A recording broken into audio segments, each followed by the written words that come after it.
¿Qué tal, amigas y amigos de Entre Tejas? Bienvenidos a esta segunda parte del programa en que estamos platicando con el antropólogo Javier Montes de Paz, quien nos está dando una idea muy clara de lo que es la actividad profesional suya en el estado de Chiapas.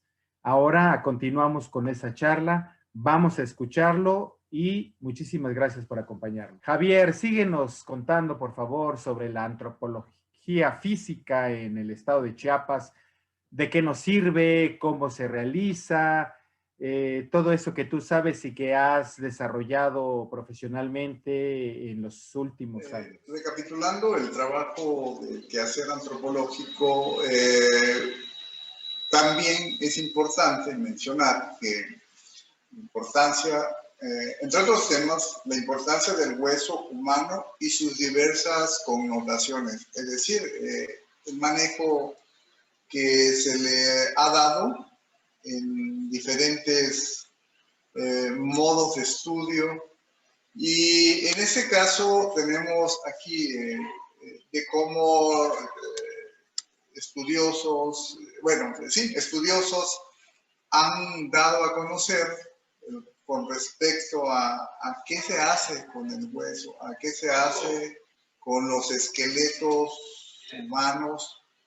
Y bueno, tenemos, por ejemplo, aquí un collar elaborado totalmente de hueso, que es la fina estampa de nuestra presentación, para después presentar una serie de ejemplos de toda esta utilidad que se le ha estado dando o se le da en diversos lugares del mundo, como aquí presentamos, por ejemplo, una iglesia de Polonia que está inmensamente adornada con huesos humanos.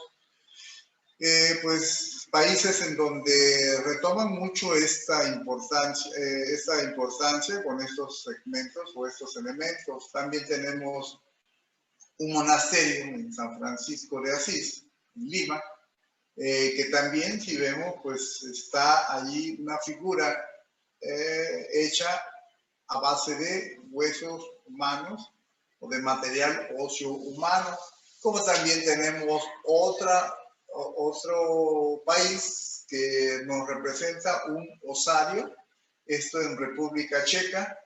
Asimismo, otra representación en Portugal, que bueno, ahí le han determinado la capilla de los huesos de San Francisco. Sin embargo, aquí hay algo importante del cual nosotros nos hemos percatado, de que lo que aquí representan ellos es lo que en alguna ocasión o en muchas ocasiones los aztecas, los mayas representaban los famosos zompantli o los altares de cráneo. Es algo muy, muy interesante, dado que estamos hablando de Portugal y estamos hablando de un hecho que se da en ambos lugares, en ambos países. Y pareciera ser que hasta es un zompantli maya o un zompantli azteca. Y sin embargo, bueno, ya dijimos, es una capilla que representa huesos empotrados en un muro, en una pared, y pareciera que es uno de los zompantli, incluso el último que se descubrió en Templo Mayor. En medio tenemos un cráneo en donde también fue trabajado. Ese es un cráneo azteca, de origen azteca, en México.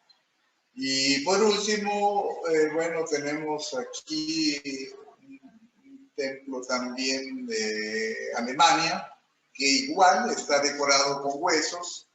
Entonces, estamos viendo pues que a lo largo y ancho del mundo este interés por retomar a través de los huesos ciertos elementos que pueden ser de deidades y que son de costumbres antiguas, ya bien lo hemos venido diciendo.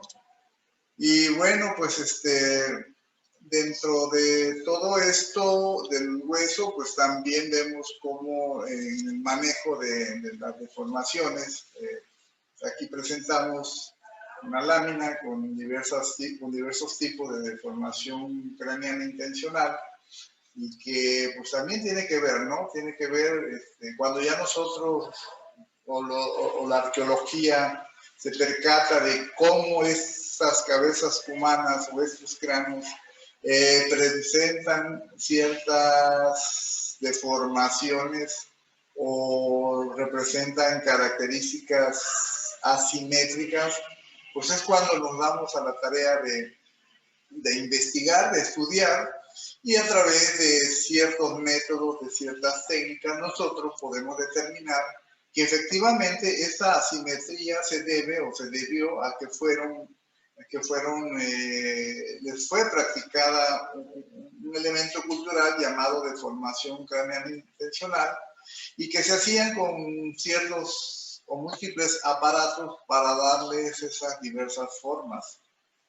Aquí vemos, por allí hay un trabajo espectacular, interesante de Dembo e Imbeloni, dos argentinos, que se han dedicado toda la vida al estudio de las deformidades craneanas y también del cuerpo en general. Y bueno, ellos hacen una clasificación de estas deformaciones que las consideran en dos tipos, que son las tabulares y las anulares. Entre las tabulares, pues ellos separan tabulares oblicuos y tabulares erectos. Y las anulares, bueno, como su nombre lo indica, son cráneos muy específicos. Son cráneos, por ejemplificar algunos, como los que hemos visto en Perú, por ejemplo, y en Egipto. Aquí el único lugar en donde yo tengo conocimiento, incluso un trabajo de tesis que hice fue con la deformación craneana intencional de Palenque, que también ahí se presentan cráneos con estas características de anulares, aunque ahí debo decir que el anular existe una variante, que quizás en Perú y Egipto no se estén dando. Pero bueno, esa es otra cuestión en cuanto al manejo que se le daba al hueso en lo general. Y lo vamos a seguir viendo, a través de todos estos elementos que nos aporta la arqueología y que ya en el estudio antropofísico o en el estudio de la antropología física, pues estamos viendo cómo es que se daban esos eventos. Decía la deformación craneana, bueno, pues también se ha estado representando y no es casualidad, pero hay todavía muchos lugares en donde estamos viendo que ciertas poblaciones o que poblaciones pues todavía llevan a cabo esta práctica, una práctica milenaria, una práctica de época muy antigua. Y bueno, pues aquí vemos dos representaciones de estas personas que tienen a sus hijos, o por lo menos tienen a los niños con estos famosos aparatos, o es que ya mencionaba, por ejemplo, el caso de este niño o niña que tiene una especie de cofia y que están precisamente generando la práctica, el tipo anular.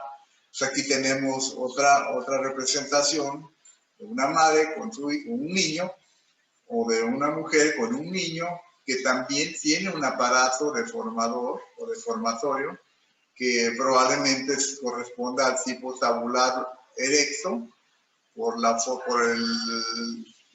forma en cómo se encuentra o está posicionado el aparato. También tenemos aquí otra representación muy parecida a la de este niño. Este es un dibujo, por supuesto, igual que esto, Esto se ha estado representando en diversos estudios, en diversos temas de publicaciones, que le llaman la cuna deformatoria, que pues era permitible cargarla, manipularla, lo que en algunas otras no.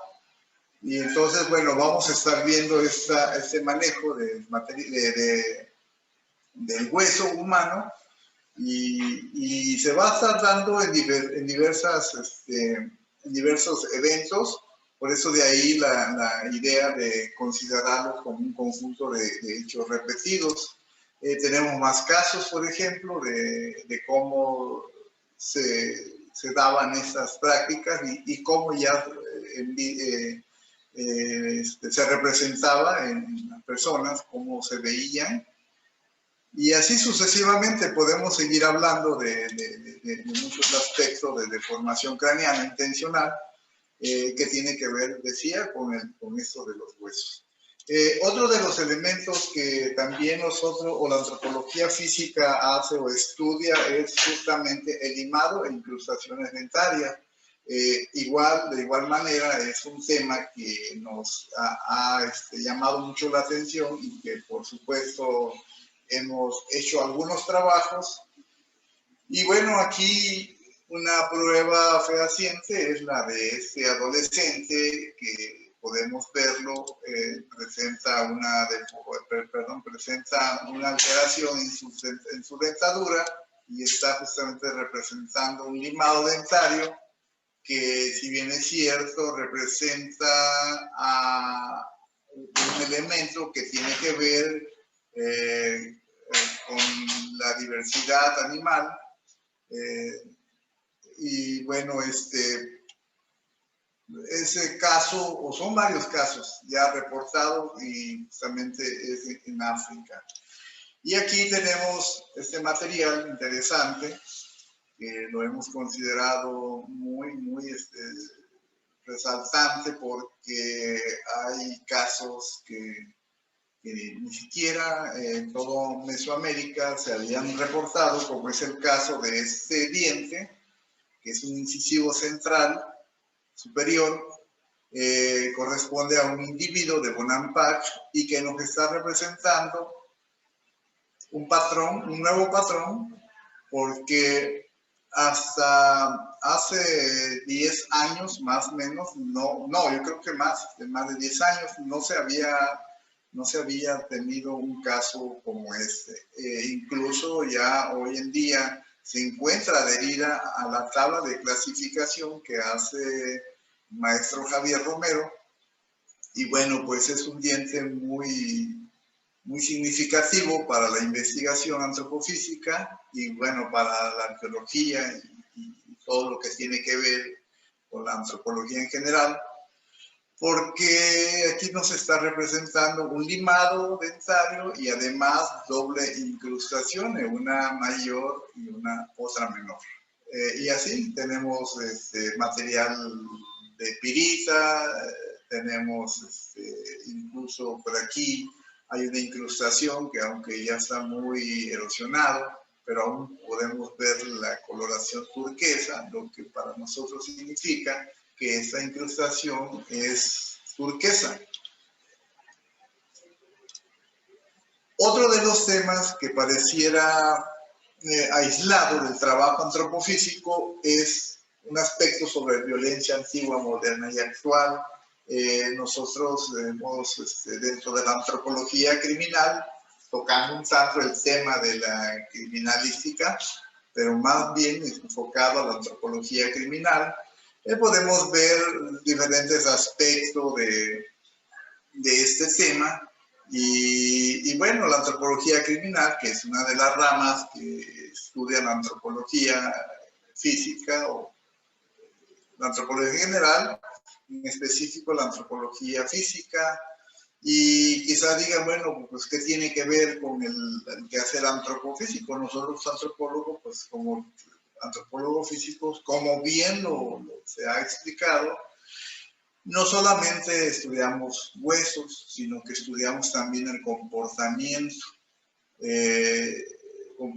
estudiamos la evolución biológica, la adaptación, pero en este caso lo hacemos a través del aspecto criminológico, y entonces ahí entra también la antropología social, cultural, la sociología, aspectos que tenemos que hacerlo para hacer un trabajo mucho más completo con pues, criminólogos, sociólogos, antropólogos sociales, etcétera, etcétera.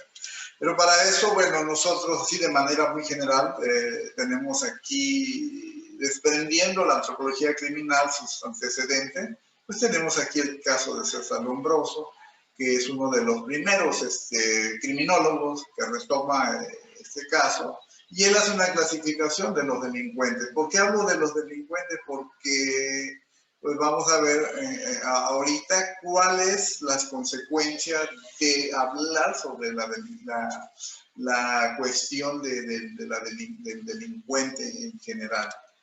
Tenemos una pirámide muy así someramente de Galsum, es un matemático y sociólogo noruego que estructura esta pirámide y la divide en tres aspectos, que es violencia directa, violencia cultural y la violencia estructural. Ambas tienen una correlación y que esto va a desencadenar, obviamente, en aspectos de algunas características sobre antropología criminal. Para poner un ejemplo, Lombroso habla del delincuente nazi y menciona esas características antropológicas y dice que pues algunas de las características en el individuo, por ejemplo, tiene que ver con una frente huidiza, el desarrollo de arcadas supraciliares, y así sigue mencionando ciertas características que no me voy a detener porque aquí tenemos un tema muy completo, una presentación muy completa, que lo pongo aquí para dar una idea general. Y desde luego que mencionar que esta costumbre de violencia no solamente es privativo de nuestro país, de Mesoamérica, sino que se da en todas partes del mundo, ¿no? Como es el caso de la mujer caníbal, una escultura en marfil que representa justamente el canibalismo o la antropofagia. Y vamos a seguir viendo también aspecto de barbarie cultural y estructural, pues reflejado en la agresión directa, como es el caso de estas imágenes que nos están mostrando, la violencia sobre todo contra la mujer.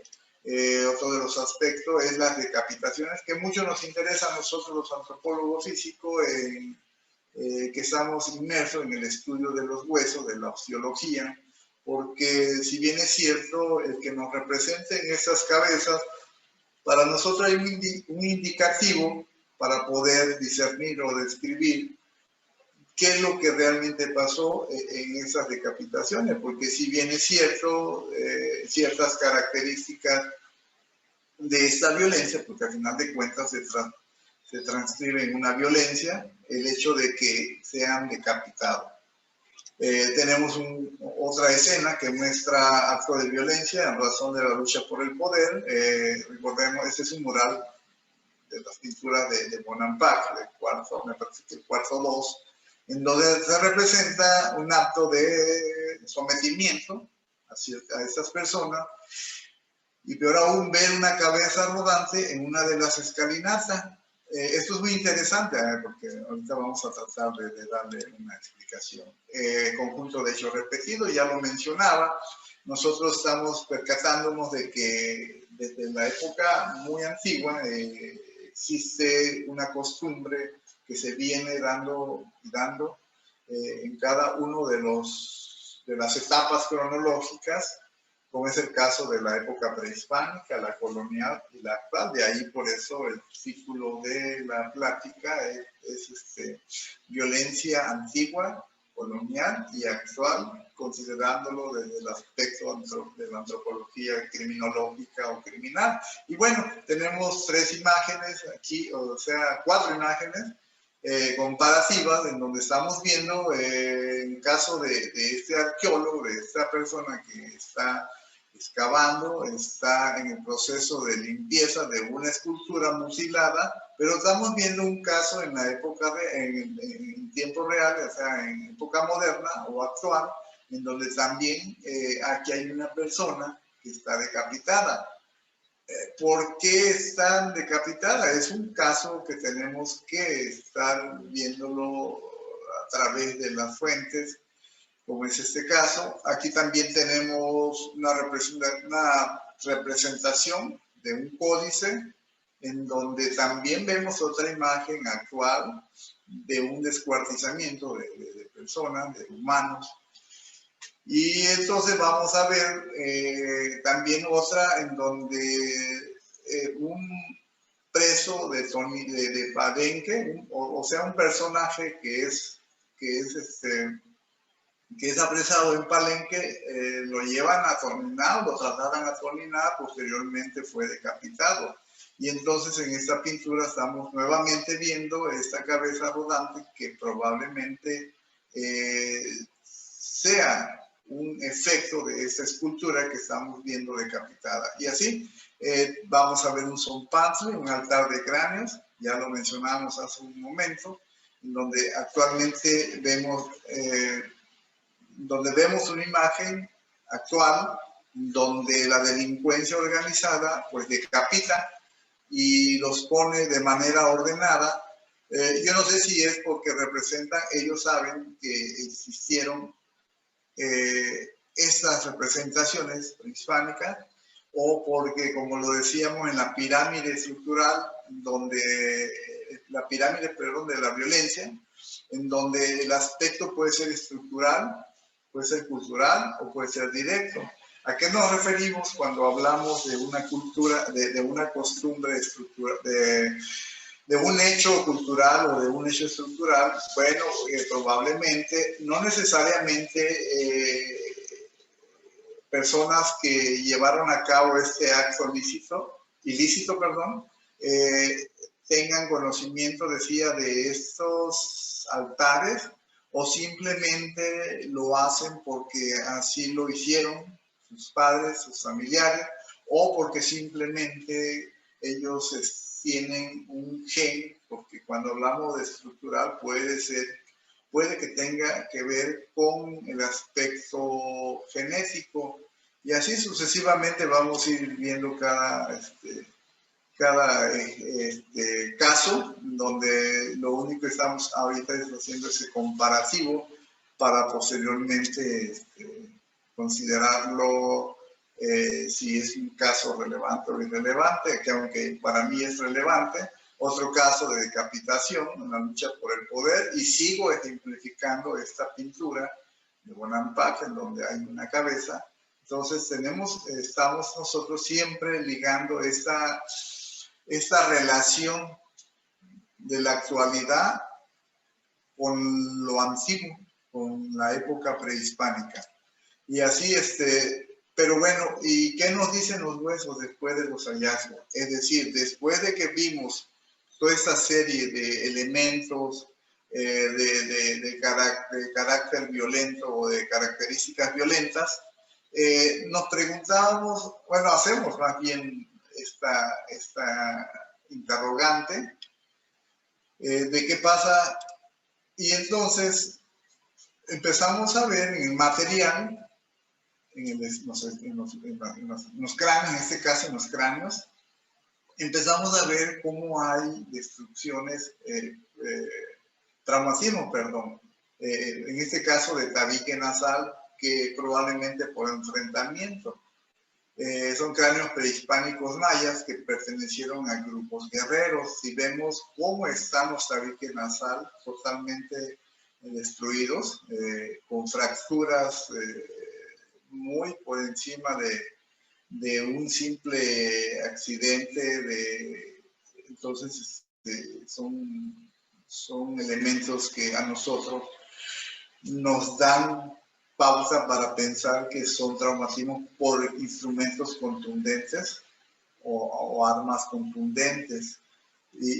Vamos a seguir viendo casos, por ejemplo, esta depresión que se ve en el cráneo es un traumatismo que independientemente es el mismo cráneo, el mismo individuo o el cráneo del mismo individuo, en donde lo que está presentando no es destrucción del tabique nasal y una lesión en parietal y occipital por un impacto contundente. Aquí vemos esta depresión en donde sufrió una lesión por este impacto.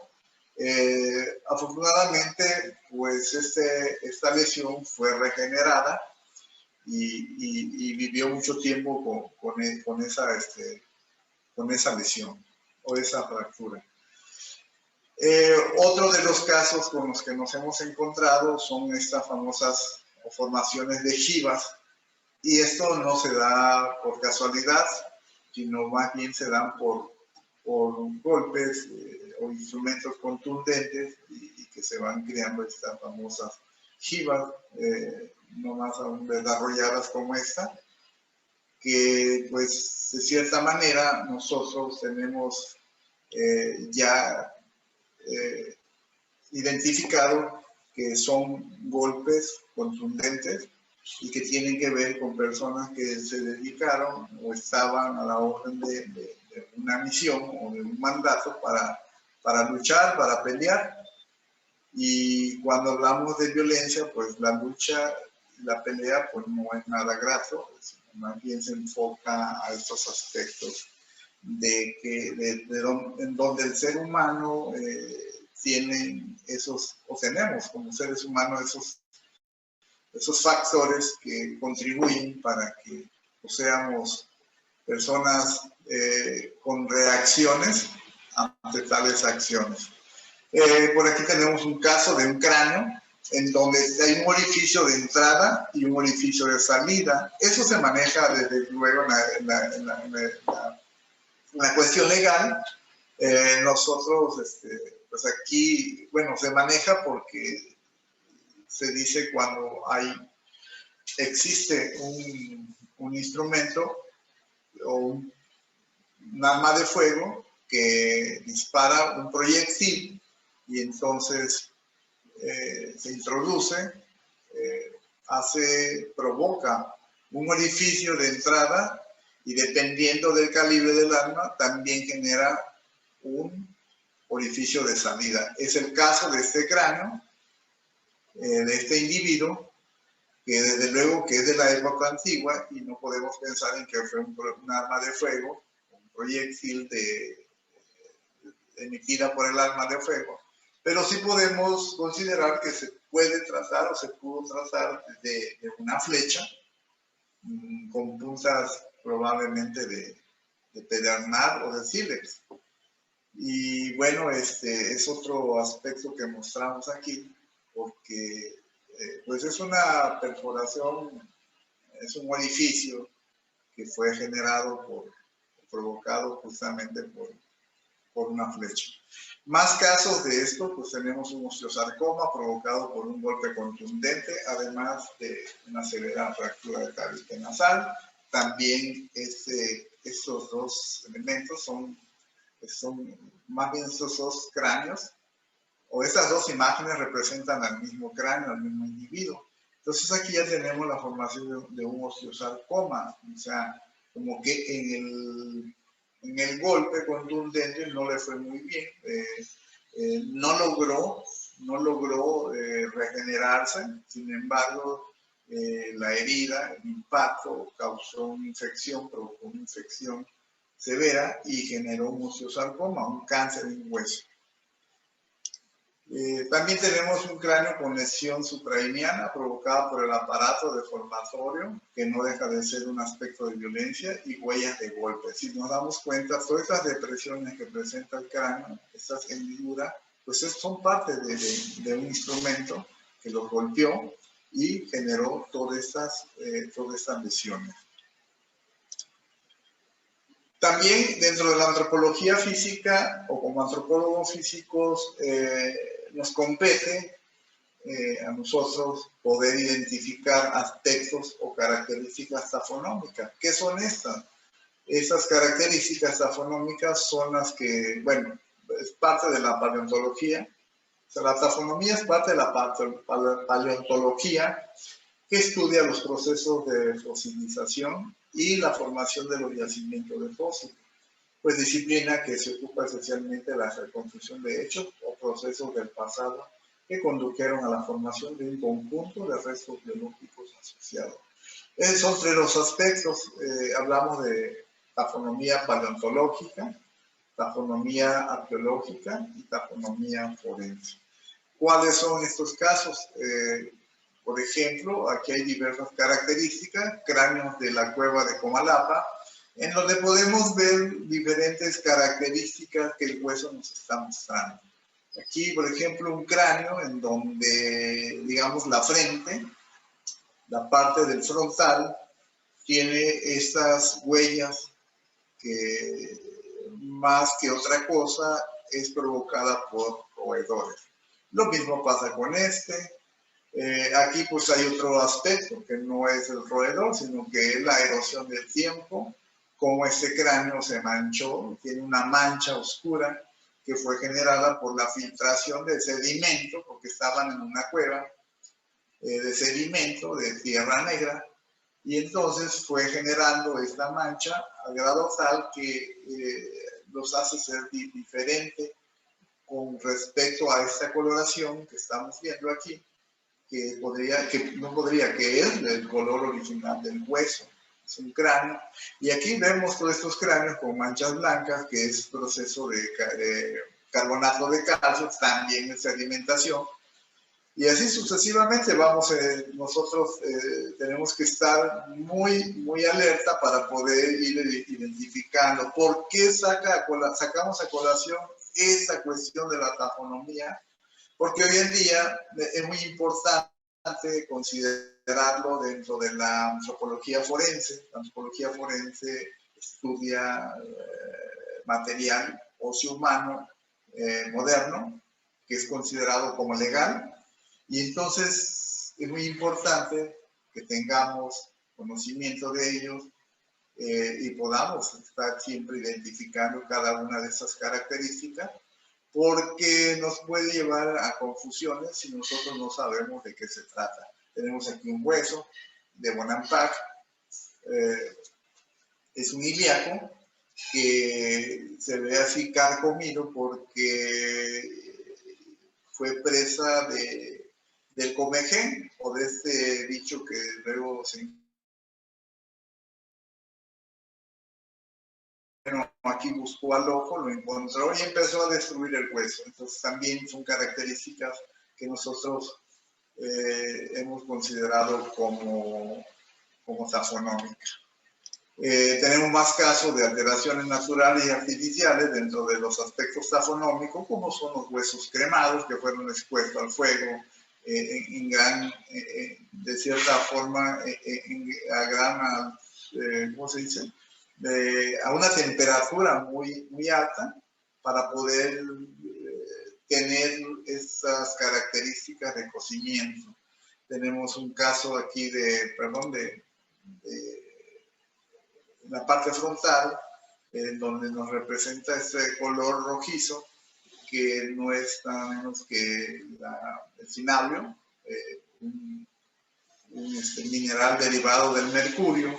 Y así sucesivamente vamos a ver, por ejemplo, estas manchas, estas marcas de raíces en este cráneo, que también es parte de un aspecto taxonómico. Vemos por aquí la impresión, en este cráneo, la impresión de estas bandas que probablemente tenga que ver en el momento de la inhumación, este es de Chicoacén 2, probablemente tenga que ver con el momento de la inhumación y del material en el que fue amortajado, probablemente un petate, por las características que tienen estas líneas, puede ser que se hayan marcado, se hayan impregnado en el material óseo humano.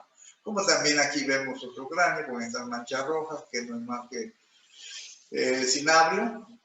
Vamos a ver una niña momificada que pues sí en la cuestión legal no nos percatamos de que existen esos tipos de momificación, bien sea natural o artificial, puede que nos conduzca a una confusión y tener un dato erróneo o una conclusión errónea para luego no poder destrabar el asunto de una identificación que nos piden en la cuestión legal. Como también aquí vemos un cráneo precerámico, en donde tiene este material que no es nada más que la sedimentación, porque este cráneo al parecer fue encontrado sumergido en el agua, probablemente en un arroyo, viene de la zona de Santa Marta, Pozocuautla, y bueno, por la forma en cómo estaba depositado, se introdujo el agua y empezó a formarse esta capa de sedimentación. Pero aquí lo más importante es una punta de, pues probablemente de obsidiana, que fue a lo mejor causado por un flechamiento, por una flecha. También tenemos un hueso, un húmero, en donde está roído por un, ahora sí valga la redundancia, por un roedor, e hizo estas marcas que pareciera ser que es un instrumento musical llamado Michikahuasli, en forma de güiro, que usan hoy en día los músicos, pero bueno, no en hueso, sino en otro material. Y entonces vemos este hueso que tiene esas características de instrumento musical, aunque no es eso, sino más bien es provocado o fue provocado por roedores. Y entrando al tema de las enfermedades, otro aspecto que nos atañe pues, son las enfermedades, la patología, que pues, se dividen en tumoral y no tumoral, y la vamos viendo en casi toda la población, ¿no? Tenemos que en todas las series esqueléticas que tenemos en resguardo presentan más de una enfermedad o un padecimiento. Y entre esos padecimientos, bueno, podemos ver las lesiones suprainianas, tenemos un caso de escafocefalia de un adolescente del templo 13, me parece, donde estaba la Reina Roja. Este adolescente estaba como asociado a ella, probablemente sacrificado. El hecho es que este individuo presenta una enfermedad llamada escafocefalia, que se genera por un cierre precoz de la sutura sagital, y que le da entonces, por ese cierre precoz, le da la forma de esta, bueno, algunos le llaman aguacate, otros le llaman pera, pero bueno, yo no le veo ninguno de esos dos características, solo le veo una asimetría en comparación con un cráneo normal. Tenemos casos de descompensación de la columna vertebral, que hace la atrofia del sacro, y si se dan cuenta hay una parte más caída que la otra. Lo que está generando entonces es esa mala posición del cuerpo para luego dar la formación o la deformación de esto que es un sacro. También tenemos aquí casos de periostitis en húmero, procesos de inflamación. Tenemos casos de espondilitis anquilosada, son dos vértebras que ya se unieron por el problema degenerativo. Tenemos un caso de bolopatía o de actividad mecánica de un peroné que hizo esta curvatura, probablemente por el peso del cuerpo o por el peso que sostenía, y fue dándole la curvatura, se fue arqueando para quedar, porque también tenemos casos de tibia, tenemos casos de fémur, donde se dan estos casos, estos eventos por cuestiones de actividad.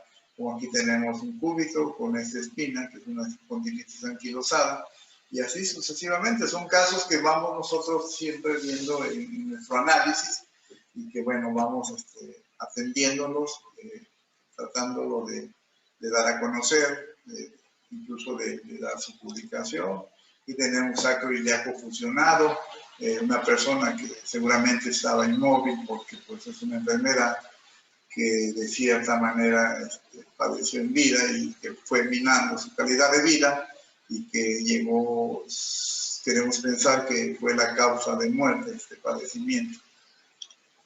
Otro caso de lesión suprarreniana superdesarrollada, esas muchas veces se dan por el aparato que deforma el cráneo, la cabeza, para darle diversas formas de deformación intencional.